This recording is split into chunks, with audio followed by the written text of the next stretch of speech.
Saturday will go, Sunday will go, and Monday will come and you'll go back to the class. And like this teacher by name Mrs. Thompson entered the class for the first time. And she had this habit of starting her class by saying, "Love you all."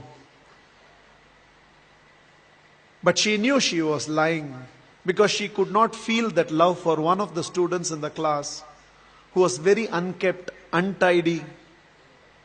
And there was nothing in the child that drew attention from Mrs. Thompson. She was little indifferent to the child. She picked him for every negative example and ignored him for all the positive reasons. That year, she had written the progress report for the first quarter. And it was a system in the school that the headmasters have to countersign every progress report. The headmasters called for Mrs. Thompson and told Mrs. Thompson, a progress report should report some progress. It should make a parent feel my child has a future. The way you have written the progress report for Teddy, that is how he was called. The way you have written the progress report for Teddy, parents will give up on Teddy. Mrs. Thompson immediately said, there's nothing I can do. I have nothing positive to write about the child. Immediately, the headmasters asked the administrative staff of the school to trace the old year progress reports of Teddy and send it across to Mrs. Thompson's class. Mrs. Thompson saw the third standard progress report. And it was written, the final remarks, Teddy is the brightest child in the class. She was stunned by what she read. She saw the fourth standard progress report, and progressively all the remarks suggested that Teddy's mother was suffering from terminal cancer.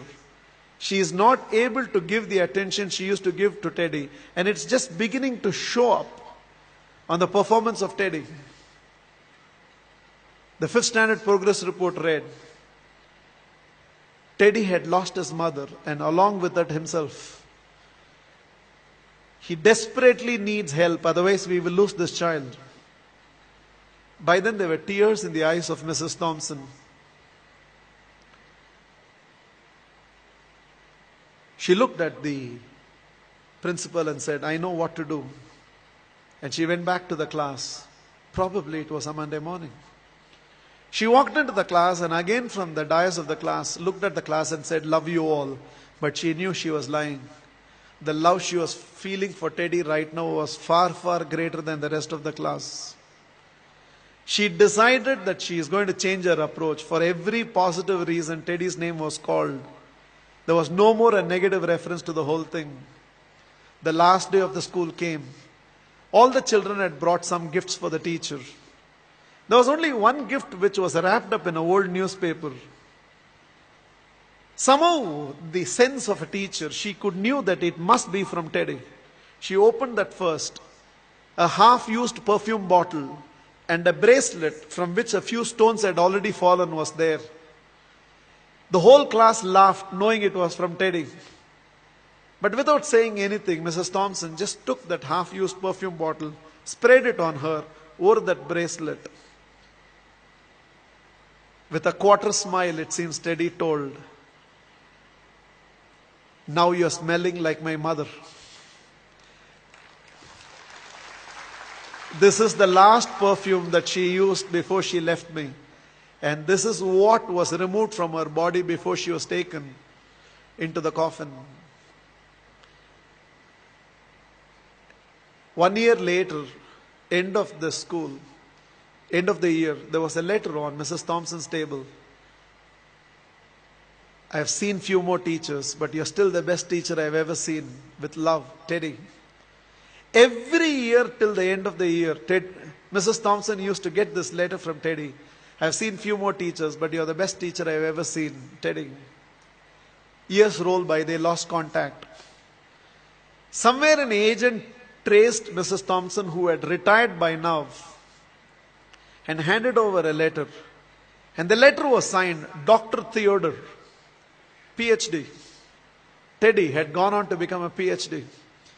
And the letter read, I have seen many more people in life, Mrs. Thompson, This is your Teddy. You're still the best teacher I've ever seen. I'm getting married, and I cannot dream of getting married without your presence. Along with that enclosed were to and fro flight tickets. Mrs. Thompson couldn't resist. She no more had the perfume bottle, but she still preserved the bracelet. She wore that and went to the church.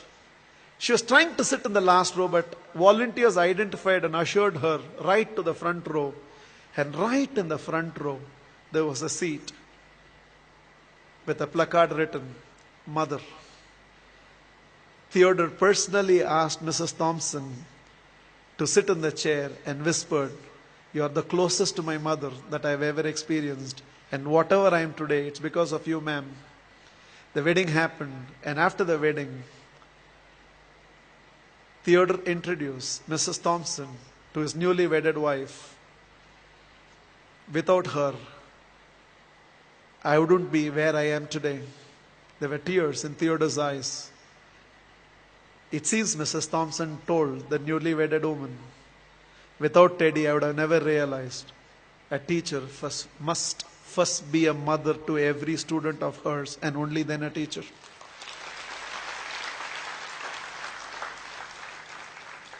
This is just my request to all of you.